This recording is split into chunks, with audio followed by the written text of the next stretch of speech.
Hello my dear student, स्वागत है आप सभी का मेरे इस यूट्यूब चैनल में।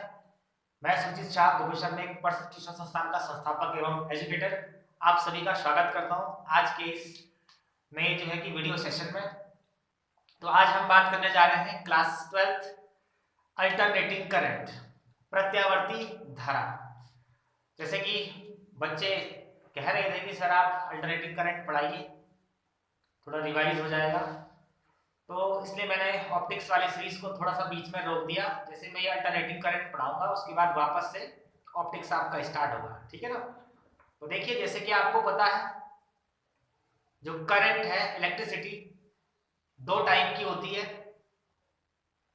एक जो हमें सेल बैटरी से प्राप्त होती है और एक वो करंट जो हमें जनरेटर से, ठीक है ना, जनरेटर से जो हमें क्या होती है, प्राप्त होती है, ठीक है।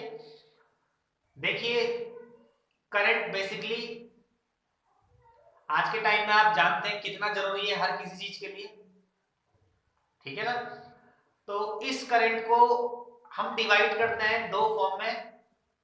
एक जो हमें सेल बैटरी से मिलती है जिसे हम डायरेक्ट करंट बोलते हैं, और एक हम वो करंट के बारे में पढ़ते हैं जो एक हाइड्रो पावर से यहाँ आकर के जनरेटर से हमें फाइंड होती है, अल्टरनेटिंग करंट यानी कि, ठीक है। देखिए दोनों में क्या डिफरेंस है और हम ऑल्टरनेट करंट ही क्यों पढ़ रहे हैं, डायरेक्ट करंट का चैप्टर क्यों नहीं रहा हमारा, उसमें सारी बातें आपकी होगी क्लियर, ठीक है। तो सबसे पहले कंसेप्ट समझिए कि जो डायरेक्ट करंट है, सबसे पहले तो आपको पता होना चाहिए कि करंट क्या है। तो आपको पता है करंट जो इलेक्ट्रॉन के फ्लो का रेट होता है, यानी कि किसी सर्किट में जब इलेक्ट्रॉन क्या होना शुरू हो जाते हैं, फ्लो होना शुरू हो जाते हैं, तो उसी को तो कहते हैं करंट, ठीक है ना। It means the flow of rate of charge is called current. किसी परिपथ में जो आपके पास इलेक्ट्रॉन है उनके प्रवाह की जो दर होती है उसे क्या कहते हैं, वैद्युत धारा कहते हैं। तो चाहे डीसी सर्किट है चाहे एसी सर्किट है, दोनों के लिए डेफिनेशन तो ये रही करंट की। चाहे आपका दिष्ट धारा है चाहे प्रत्यावर्ती धारा है, दोनों के लिए करंट की डेफिनेशन ये रही, धारा की परिभाषा ये रही, क्लियर। लेकिन दोनों में डिफरेंस क्या है देखिए यहां पर। तो देखिए यहां पर इस तरीके से ये दो ग्राफ में बना रहा हूं ये, ठीक है। यहां पर मैं बात करूंगा डीसी सर्किट यानी कि डीसी करंट की, और यहां पर मैं बात करूंगा एसी यानी कि अल्टरनेट करंट, क्लियर। तो चाहे डीसी हो चाहे एसी हो, दोनों के दोनों डिपेंड है rate of flow of charge, clear. तो जो डायरेक्ट करंट होती इसमें जो इलेक्ट्रॉन्स होते हैं वो एक कांस्टेंट डायरेक्शन में फ्लो करते हैं, इस तरीके से ये इस डायरेक्शन में जो इलेक्ट्रॉन है वो क्या करता है, फ्लो करता है। आगे बात में एक ही डायरेक्शन होती है जिस डायरेक्शन में सारे के सारे इलेक्ट्रॉन क्या करते रहते हैं, फ्लो करते रहते हैं इस तरीके से, ठीक है। तो ऐसा सर्किट जिसमें जो इलेक्ट्रॉन्स है उनके फ्लो का जो डायरेक्शन है वो सेम होता है, एक ही होता है, उसको कहते हैं डायरेक्ट करंट, दिष्ट धारा, जिसमें इलेक्ट्रॉन केवल एक ही दिशा में प्रवाहित होता है, क्लियर। अब जो हमारा चैप्टर है जिसका नाम है अल्टरनेट करंट, एसी करंट, यहाँ क्या कंडीशन है। तो यहाँ बेटा देखिए जो इलेक्ट्रॉन के फ्लो का पाथ होता है वो कुछ इस तरीके से होता है, ये क्रस्ट और ट्रफ की फॉर्म, यानी कि जो इलेक्ट्रॉन है वो इस तरीके से फ्लो होता है, ये इस तरीके से फ्लो होना शुरू होता है, ये यानी कि कभी अप कभी डाउन, कभी अप कभी डाउन, कभी अप कभी डाउन। ऑल्टरनेट, ऑल्टरनेट का मतलब क्या होता है, जो चेंज हो रहा होगा, जिसमें क्या हो रहा होगा, चेंज हो रहा होगा। तो अल्टरनेट करंट में क्या होता है, जो ये इलेक्ट्रॉन्स हैं इनकी डायरेक्शन में चेंज होता है विद रिस्पेक्ट टू टाइम, यानी कि अगर ये डायरेक्शन हमारी टाइम की है तो टाइम के रिस्पेक्ट में देखो इनकी डायरेक्शन में क्या हो रहा है, चेंज। आपको पता है ये पॉजिटिव है और ये क्या है, नेगेटिव, यानी कि positive to negative, negative to positive, ऋणात्मक से धनात्मक, धनात्मक से ऋणात्मक, ठीक है। ऑल्टरनेट यानी कि चेंज हो रहा है। तो जो एसी करंट है, प्रत्यावर्ती धारा है, इसमें जो इलेक्ट्रॉन है उनकी जो दिशा है उसमें क्या होता है, परिवर्तन होता है, पहला। साथ ही साथ मैग्नीट्यूड जो परिमाण है उसमें भी क्या हो रहा है, चेंज। देखो यहाँ ये पॉजिटिव में फ्लो हो रहा है, और यहाँ ये नीचे नेगेटिव, फिर पॉजिटिव, फिर क्या आएगा आपका नेगेटिव। यानी कि डायरेक्शन तो चेंज कर ही रहा है, साथ ही साथ मैग्नीट्यूड परिमाण में भी क्या हो रहा है, परिवर्तन हो रहा है, चेंज हो रहा है। क्लियर? तो क्या डेफिनेशन बनेगी एसी करंट की?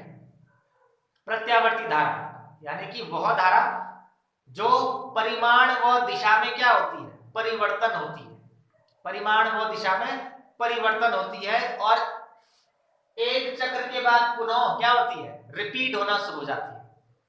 यानी कि जो प्रत्यावर्ती धारा है वो एक साइकिल के बाद रिवर्स होना शुरू होती है। देखो पॉजिटिव, पॉजिटिव से नेगेटिव और फिर पॉजिटिव में आ गई। तो जो अल्टरनेटिंग करंट का साइकिल है वो पीरियोडिकली क्या होता है, रिवर्स होता है। आ गई बात समझ में? क्लियर?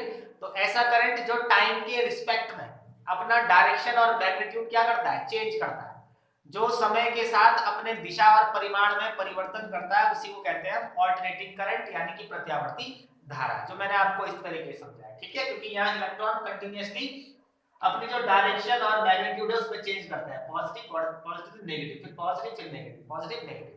क्लियर? और जो डीसी सर्किट मेजरमेंट है, यहाँ पर जो डीसी करंट यहां से फाइंड होती है, इसमें इलेक्ट्रॉन का जो फ्लो का डायरेक्शन है वो हमेशा कांस्टेंट रहता है, सेम एक ही डायरेक्शन में चेंज होता है और वो अपने मैग्नीट्यूड में चेंज नहीं करता है टाइम के रिस्पेक्ट। क्लियर? तो एसी में डायरेक्शन और मैग्नीट्यूड चेंज होता है, डीसी में नहीं होता है। क्लियर हो गई बात? यस। अब जो डीसी है, डिस्ट है, वो किसी सेल से आपको मिलेगी या किसी बैटरी से आपको मिलेगी। आ गई बात समझ में? क्लियर? और जो एसी है ये आपको एक जनरेटर से मिलेगी। क्लियर? अब जो सेल बैटरी है वहां से एसी, मतलब सेल और बैटरी में हम एसी को जमा नहीं कर सकते। क्यों नहीं जमा कर सकते? क्योंकि ये तो बार बार अपने डायरेक्शन और मैग्नीट्यूड में क्या करता है, चेंज करता है। तो इसलिए किसी सेल या बैटरी में हम एसी को क्या नहीं कर सकते हैं, स्टोर नहीं कर सकते हैं। ठीक है? एसी और जो सेल और बैटरी है उनमें हमेशा एक ही टाइप का करंट स्टोर रहता है, जो आपका क्या है, डीसी होता है, जिसमें इलेक्ट्रॉन की डायरेक्शंस और जो मैग्नीट्यूड है उनमें चेंज नहीं होता है। क्लियर? तो एसी को हम सेल बैटरी में स्टोर नहीं कर सकते हैं, याद रखिएगा। इसके लिए हमें चाहिए होगा एसी जनरेटर, जो इस चैप्टर में आप लोग पढ़ोगे। आ गई बात समझ में? अब देखिए यहां पर मैंने डेफिनेशन लिखा है अल्टरनेटिंग करंट, यहां पे लिखा है देखो, N alternating current is one whose magnitude change continuously with the time between 0 and a maximum value and whose direction reverse periodically। आ गई बात समझ में? यानी कि ऐसी करंट, क्लियर, जो अपने मैग्नीट्यूड को क्या करती है, कंटिन्यूअसली चेंज करती है दो वैल्यू के रिस्पेक्ट में, तो जीरो और या तो कोई मैक्सिमम। जैसे देखो यहाँ पर क्या है, जीरो है, अब इस जगह पर इसकी क्या होगी, मैक्सिमम वैल्यू, फिर जीरो, फिर इधर क्या हो जाएगी, मैक्सिमम वैल्यू। ठीक है? तो जीरो और मैक्सिमम वैल्यू के बीच क्या होता है, इसका जो मैग्नीट्यूड होता है वो चेंज होता रहता है। और whose डायरेक्शन रिवर्स पीरियोडिकली, यानी कि जिसकी डायरेक्शन एक साइकिल के बाद क्या होती है, रिवर्स हो जाती है। क्लियर? जैसे देखिए ये पॉजिटिव से नेगेटिव में गया तो ये इसका एक साइकिल कंप्लीट हो गया। क्लियर? पॉजिटिव से नेगेटिव, अब वापस जैसे ही पॉजिटिव में आएगा ये इसका दूसरा साइकिल स्टार्ट हो जाएगा। क्लियर? तो जिसमें साइकिल भी क्या होता है, इसका रिवर्स होता रहता है। क्लियर? यानी कि जो इसका चक्र है, ठीक है ना, वो एक चक्र पूरा होने के बाद जो है कि पुनः रिपीट होना शुरू हो जाता है। क्लियर? याद रखिएगा जो प्रत्यावर्ती धारा है, अल्टरनेटिंग करंट है, उसका जो एवरेज वैल्यू होता है वो हमेशा जीरो होगा। क्यों होगा जीरो? क्योंकि देखो पॉजिटिव और ये क्या है, नेगेटिव, तो एक साइकिल देखो पॉजिटिव +2, ये नीचे आ गया -2, तो +2 -2 कितना होता है, जीरो। तो जो अल्टरनेटिंग करंट होता है, याद रखिएगा उसका जो एक साइकिल होता है उसकी एवरेज वैल्यू जो होती है, क्लियर, औसत मान वो हमेशा कितना होता है, शून्य होता है। ये हम प्रूफ भी करेंगे ड्राइव जब यहाँ पर वैल्यूज हम निकालेंगे। ठीक है ना? यस। तो ये अल्टरनेटिंग करंट के बारे में आपके पास थोड़ी सी कुछ बातें थी जो आपको बताएं। अब देखिए अल्टरनेटिंग करंट आप समझ गए, अल्टरनेटिंग वोल्टेज, अल्टरनेटिंग वोल्टेज भी यही तो होगा, जो वोल्टेज टाइम के रिस्पेक्ट में, ठीक है ना, अपने मैग्नीट्यूड और डायरेक्शन में चेंज करता है, तो वो अल्टरनेटिंग वोल्टेज हो जाएगा। यहाँ पर अल्टरनेटिंग वोल्टेज को हम अल्टरनेटिंग ईएमएफ भी कहते हैं, इलेक्ट्रोमोटिव फोर्स, ईएमएफ, प्रत्यावर्ती विद्युत वाहक बल। तो आज हम उसी का डेरिवेशन करने जा रहे हैं यहाँ पर। ठीक है ना? इस वीडियो में मैं आपको सारी चीजें तो कंप्लीटली नहीं बताऊंगा, सिर्फ आज हम कैलकुलेट करेंगे अल्टरनेटिंग ईएमएफ करंट का वैल्यू। तो ज्यादा बड़ा नहीं बनाऊंगा मैं इस वीडियो को, तो अल्टरनेटिंग करंट और यहां पर लिख देता हूं ईएमएफ, ईएमएफ वैद्युत वाहक बल। तो आप जानते हैं ईएमएफ क्या है, एनर्जी है जो चार्ज को फ्लो करने के लिए रिक्वायर होती है। क्लियर। तो अल्टरनेटिंग करंट, अल्टरनेटिंग ईएमएफ, प्रत्यावर्ती धारा, प्रत्यावर्ती विद्युत वाहक बल, प्रत्यावर्ती वैद्युत वाहक बल, वैद्युत वाहक बल या विभवांतर भी आप इसे कह सकते हैं, वोल्टेज यानी। ठीक है, तो ये क्वेश्चन जो है कि बोर्ड एग्जाम में पूछ लिया जाता है आपसे, फाइंड द अल्टरनेटिंग ईएमएफ। ठीक है ना। तो प्रत्यावर्ती विद्युत वाहक बल किसी कॉइल के लिए, किसी कुंडली के लिए निकालने के लिए आ सकता है, तो सीखे कैसे निकालना। तो देखिए एक यूनिफॉर्म मैग्नेटिक फील्ड यहां पर मैं बना रहा हूं।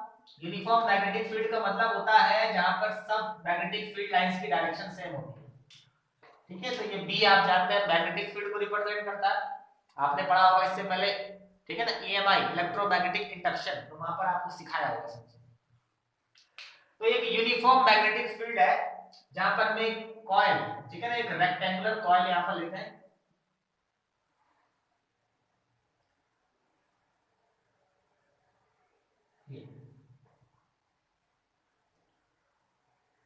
एक रेक्टेंगुलर कॉइल है जो इस डायरेक्शन में रोटेट हो रही है, एबीसी,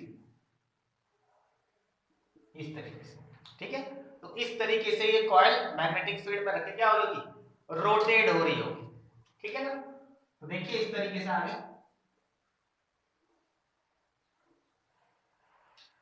तो जो ये कॉइल, रेक्टेंगुलर कॉइल हमने यहां पर रखी है, जो मैग्नेटिक फील्ड में रख करके रखते ही क्या होना शुरू हो गई होगी, रोटेट होना शुरू हो गई होगी।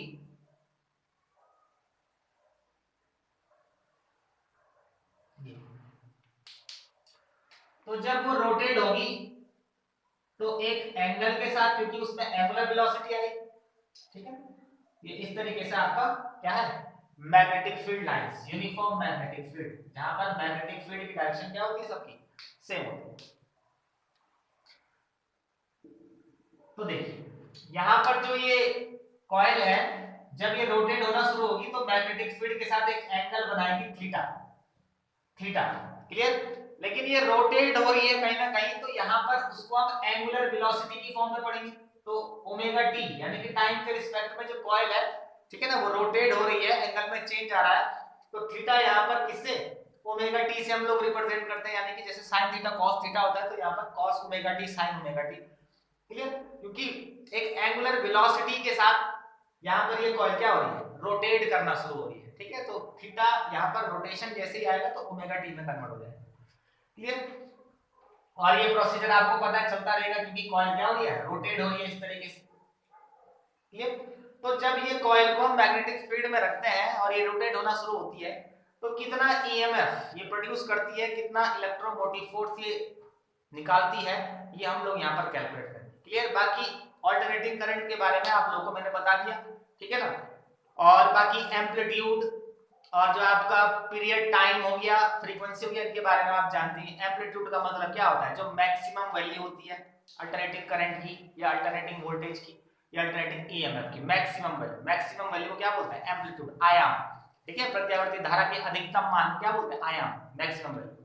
और पीरियड टाइम का मतलब एक साइकिल कंप्लीट करने में जो क्या लगता है, टाइम लगता है, एक साइकिल कंप्लीट करने में जो चक्र, मतलब एक चक्र को पूरा करने में जो समय लगेगा वो क्या हो जाएगा, आवर्तकाल, लोडिंग टाइम। और फ्रीक्वेंसी, आवृत्ति का मतलब होता है कि एक सेकंड में वो कितने साइकिल कंप्लीट करता है। ठीक है ना, जो एक सेकंड में टोटल नंबर ऑफ साइकिल होते हैं उसी को बोलते हैं फ्रीक्वेंसी। ये चीजें आपको मालूम है, ठीक है, तो इसलिए मैंने वो यहाँ पर रिपीट की। क्लियर। तो आइए हम फाइंड कर रहे हैं ईएमएफ। तो देखिए जब ये कॉइल रोटेट होगी तो इससे पास होने वाले नंबर ऑफ जो मैग्नेटिक फील्ड लाइंस है उसमें बार बार चेंज होगा, होगा या नहीं होगा।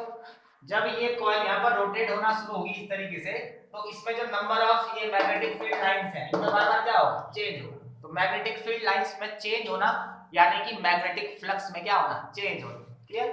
तो आप जानते हैं मैग्नेटिक फ्लक्स phi b से हम रिप्रेजेंट करते हैं, तो phi b ba cos theta formula आप लोगों ने पढ़ा था जब आप पढ़ रहे होंगे इलेक्ट्रोमैग्नेटिक इंडक्शन, वैद्युत चुंबकीय प्रेरण, तो वहां आपको पढ़ाए थे कि phi b यानी कि change in magnetic flux phi b ba cos theta यहां पर होता है। क्लियर। यस। अब देखिए जैसे कि मैंने आपको बताया जो थीटा है वो रिप्लेस हो जाएगा ओमेगा टी से, क्लियर?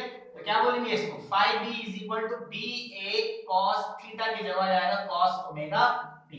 ये क्लियर? अब देखिए माय डियर स्टूडेंट्स, जब हमने ये मैग्नेटिक फ्लक्स का कंसेप्ट पढ़ा था, क्लियर, तो वहां पर एक साइंटिस्ट के बारे में हमने पढ़ा था, फेराडे, इलेक्ट्रोमैग्नेटिक इंडक्शन में, ठीक है ना। तो फेराडे ने आपके पास क्या कहा, जो किसी सर्किट में प्रोड्यूस ईएमएफ है, ठीक है ना, वो negative rate of changing magnetic flux के इक्वल होता है, जहां n जो है नंबर ऑफ क्या है, टर्न्स है वायर में। ये E is equal to minus n d phi upon dt, ये क्या है, फेराडेज लॉ, ठीक है ना, for electromagnetic induction, Faraday's law of electromagnetic induction, E is equal to minus n d phi upon dt, ये हमने फेराडे में पढ़ा था, ये वैल्यू भी हमने उसी चैप्टर में पढ़ी थी, बस यहाँ थीटा ओमेगा टी से रिप्लेस हो गया। तो आइए जो ये फाई बी का वैल्यू है B A cos omega T, इसको फाई बी की जगह रखिए, तो E is equal to minus N D upon D T, और फाई बी की जगह आ जाएगा B A cos omega T, B A cos omega T. ये क्लियर, सिंपल सा कंसेप्ट है। अब देखिए D by D T means differentiation करना है, अवकलज करना है, डिफरेंशिएशन इंटीग्रेशन आपको बता चुका हूं मैं, उसी वैल्यू का होता है जिसमें चेंज आता है, जिसमें चेंज नहीं आएगा वो आपका कांस्टेंट है, बाहर निकल जाएगा। तो आपको पता है B यानी कि मैग्नेटिक फील्ड, जो कि यहां पर यूनिफॉर्म है, constant, A it means area of this coil, constant, बाहर निकल जाएगा, क्योंकि जो कांस्टेंट है वो बाहर निकल जाएगा। अब जो डिफरेंशिएशन होगा d बाई dt वो किसका होगा, सिर्फ cos ओमेगा t, क्योंकि आप जानते हैं कि जो एंगुलर वेलोसिटी है वो कंटिन्यूअसली क्या हो रही है, चेंज हो रही है कॉइल के रोटेशन के साथ। क्लियर? अब देखिए यहां पर जब इतनी वैल्यू आप फाइंड कर लेते हैं, तो अब हम यहां पर डिफरेंशिएशन का फिनोमेना यूज करेंगे, ठीक है ना। तो आप लोगों ने पढ़ा है d by dt of cos theta, जिसका आंसर क्या होता है, इट मींस थीटा नहीं ओमेगा टी का यूज करेंगे यहां पर, ओमेगा टी। क्लियर? तो d by dt of cos omega T, तो सबसे पहले इस ओमेगा टी का होता है, ठीक है, तो ओमेगा टी का जो डिफरेंशिएशन है वो क्या होता है, ओमेगा। ओमेगा टी का जो डिफरेंशिएशन है d बाई dt वो कितना होता है, ओमेगा। अब तब इस पूरे फैक्टर का होता है cos ओमेगा टी, तो cos ओमेगा टी का जो डिफरेंशिएशन होता है माइनस sin ओमेगा टी होता है, ये आपको याद रखना है, कई बार आएगी वैल्यू आगे, ठीक है। तो जब भी डिफरेंशिएशन करो तो पहले ओमेगा टी का, तो ओमेगा टी का डिफरेंशिएशन ओमेगा, और तब होगा पूरा cos ओमेगा टी का, तो पूरा cos ओमेगा टी कितना हो जाएगा, minus sin omega t. Clear? तो आइए करते हैं यहां पर E is equal to minus n B A, और जो ये cos ओमेगा टी का डिफरेंशिएशन था वो ये आया आपका omega into minus sin omega t. Clear? Minus minus का हो जाएगा प्लस, तो E is equal to n B A omega sin omega T, तो ये आ गया आपका, ठीक है ना, इक्वेशन नंबर फर्स्ट सॉल्व करके। क्लियर? सिंपल सा कंसेप्ट है। अब देखिए जब आप ये वैल्यू निकाल दो, तो आपको पता है कि जो अल्टरनेटिंग करंट है या अल्टरनेटिंग वोल्टेज है, अल्टरनेटिंग ईएमएफ है, ठीक है, वो टाइम के रिस्पेक्ट में जो है अपने मैग्नीट्यूड में बार बार क्या करता है, चेंज करता है, जीरो या एक मैक्सिमम वैल्यू के लिए। क्लियर? तो जहां तक बात करें हम कि अल्टरनेटिंग करंट या अल्टरनेटिंग वोल्टेज या अल्टरनेटिंग जो ईएमएफ है उसका मैक्सिमम वैल्यू, ठीक है, मैक्सिमम वैल्यू, तो मैक्सिमम वैल्यू के लिए हम ये साइन का कंसेप्ट यूज करेंगे। क्लियर? कि जो अल्टरनेटिंग करंट है किसी सर्किट में या अल्टरनेटिंग वोल्टेज है उसका वैल्यू कब मैक्सिमम होगा, जब sin ओमेगा टी का वैल्यू क्या होगा, मैक्सिमम, यानी कि sin थीटा का वैल्यू जब मैक्सिमम होगा तो उस टाइम पर जो है आपका अल्टरनेटिंग करंट वोल्टेज ईएमएफ भी क्या होगा, मैक्सिमम होगा। अब आपने सुना है या पढ़ा है फॉर मैक्स, मैक्सिमम की बात करो, तो मैक्सिमम जो है sin थीटा का वैल्यू मैक्सिमम कितना होता है, 1 होता है, नहीं होता है, sin थीटा का मैक्सिमम वैल्यू 1, ठीक है ना, और मिनिमम आप जानते हैं 0 या -1 भी हम लेते हैं। तो मैक्सिमम निकालना यानी कि मैक्सिमम की कंडीशन लेनी है, तो sin ओमेगा टी का वैल्यू कितना होना चाहिए, 1, तो मैक्सिमम के लिए हमें थोड़ा अलग साइन यूज करना पड़ेगा, तो अभी हम मैक्सिमम निकाल रहे हैं, यानी कि मैक्सिमम ईएमएफ। ये मैं डेरिवेशन कर रहा हूं ईएमएफ के लिए, इसलिए मैं ई लिख रहा हूं यहां पर। करंट के लिए करूंगा तो आई लिखूंगा, वोल्टेज के लिए करूंगा तो वी करूंगा, बाकी फिनोमेना पूरा यही करना है सब। तो जब साइन ओमेगा टी का वैल्यू 1 है तो तब सर्किट में जो ईएमएफ होगा वो क्या होगा, मैक्सिमम। तो मैक्सिमम को हम यहां पर ई नॉट से रिप्रेजेंट करते हैं। मैक्सिमम यानी कि peak value, amplitude, peak value. तो मैक्सिमम के लिए ई नॉट का आप यूज करोगे, ये ई नॉट रिप्रेजेंट कर रहा है यहां पर मैक्सिमम ईएमएफ। तो देखिए E nought is equal to NBA omega into sine omega t का वैल्यू कितना हो जाएगा, 1। तभी तो इसको ई नॉट लिखा है, क्योंकि हमने इसको मैक्सिमम कर दिया यहां पर। तो ई नॉट इज इक्वल टू हो जाएगा एनबीए ओमेगा, इसको 1 से इंटू करेंगे तो यही तो आएगा, ठीक है ना। तो ये ई नॉट का वैल्यू आ गया एनबीए ओमेगा, क्लियर, यानी कि maximum EMF in that circuit, clear. अब इक्वेशन फर्स्ट को देखिए, फ्रॉम इक्वेशन फर्स्ट। अब जहां पर ये एनबीए ओमेगा लिखा है, इस एनबीए ओमेगा को हम कितना लिख सकते हैं, ई नॉट लिख सकते हैं, लिख सकते हैं, हाँ। तो क्या हो जाएगा, E is equal to E naught, इसकी जगह पर क्या आ जाएगा, ई नॉट। ये ई नॉट क्या है, मैक्सिमम ईएमएफ, और उसके बाद आ जाएगा साइन ओमेगा टी। कहने का मतलब ये वैल्यू को मैंने यहां पर सब्स्टिट्यूट कर दिया इसकी जगह पर, एनबीए ओमेगा की जगह। तो E is equal to E naught sine omega T. तो ये है बेटा अल्टरनेटिव ईएमएफ का value, E is equal to E naught sine omega T. इसको कहते हैं अल्टरनेटिव ईएमएफ, अल्टरनेटिव ईएमएफ। तो याद रखिएगा जो ये ई नॉट है यहां पर, ठीक है ना, कईयों की बुक में एम भी लिखा रहता है। तो जो ई नॉट है ये मैक्सिमम वैल्यू है, मैक्सिमम वैल्यू ऑफ ईएमएफ, ठीक है ना। तो ईएमएफ ये हो जाएगा, इस तरह वोल्टेज निकालना होगा, अल्टरनेटिंग वोल्टेज। तो V इज इक्वल टू, इसको देख के बनाओ, V की जगह क्या जाएगा, V नॉट, और ये क्या जाएगा, साइन ओमेगा टी। तो ये हो जाएगा alternating voltage, V is equal to V naught sine omega T. इसको करने का डेरिवेशन भी सेम यही है, इसी तरीके से आपको करना है अगर एग्जाम में पूछ लिया जाता है, क्लियर। अल्टरनेटिंग करंट, तो I इज इक्वल टू क्या बोलेंगे, I not sine omega T. तो इस तरीके से आप अल्टरनेटिंग करंट भी निकाल सकते हैं, क्लियर। तो इस चैप्टर में जब भी आगे हम यहां से बातें पढ़ेंगे तो अल्टरनेटिव ईएमएफ की अगर बात होगी तो आपको याद रखना है वैल्यू होती है ई नॉट साइन ओमेगा टी, यानी कि हर एक टॉपिक में, हर एक डेरिवेशन में हम ये लिखेंगे E naught sine omega T. जब वोल्टेज की बात करते हैं, आपको पता है Ohm's law, V is equal to क्या होता है, IR, ठीक है ना। तो I निकाले तो R चले जाता है अपॉन में, तो I is equal to V upon R। तो जहां I आएगा, I की जगह हम यूज करेंगे I not sine omega T, जहां V आएगा, V की जगह यूज करेंगे V naught sine omega t, clear. तो याद रखिएगा ये अल्टरनेटिव ईएमएफ का वैल्यू होता है, ये अल्टरनेटिव वोल्टेज का वैल्यू होता है, और ये अल्टरनेटिव करंट का वैल्यू होता है। तो यहां जितने भी डेरिवेशन, जितने भी टॉपिक आपने पढ़ने हैं, इन तीन के अंदर पढ़ना है, ये तीन वैल्यूज के, क्लियर। और इसको डिराइव कैसे करते हैं ये मैंने आपको सिखाया, तो एग्जाम में ये डिराइव करने के लिए भी आएगा, तो आपको ये करना है, ठीक है ना।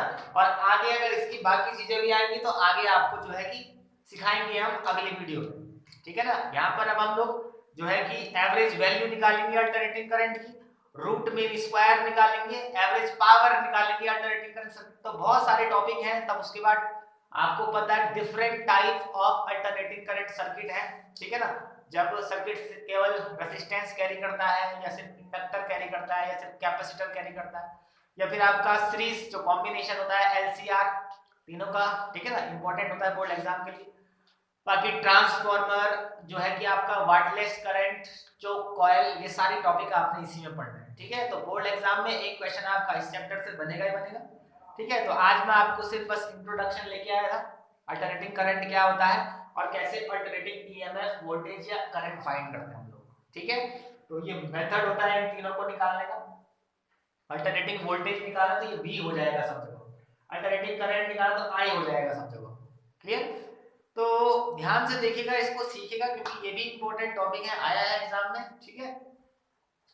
तो बाकी टॉपिक आपको इसके जो दूसरा पार्ट है, मैं 3 पार्ट में ये वीडियो बनाऊंगा, मतलब 3-4 पार्ट तो इसके बनेंगे, ठीक है ना, क्योंकि काफी सारी चीजें हैं, काफी बड़ा चैप्टर है, तो सारी चीजें आपको सिखाएंगे, ठीक है ना। तो आशा है कि आपको ये अल्टरनेटिंग करंट का कांसेप्ट समझ में आया होगा, कैसे ये ईएमएफ फाइंड करते हैं ये समझ में आया होगा, ठीक है ना।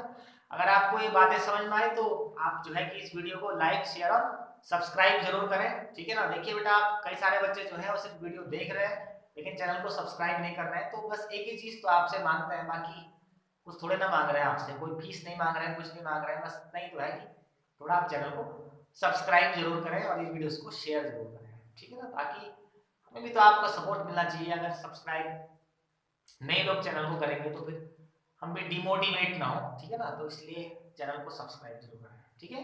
तो बाकी चीजें आपको अगले पार्ट में वीडियोस में मैं दे दूंगा। इस वीडियो में फिलहाल इतना ही। Thank you.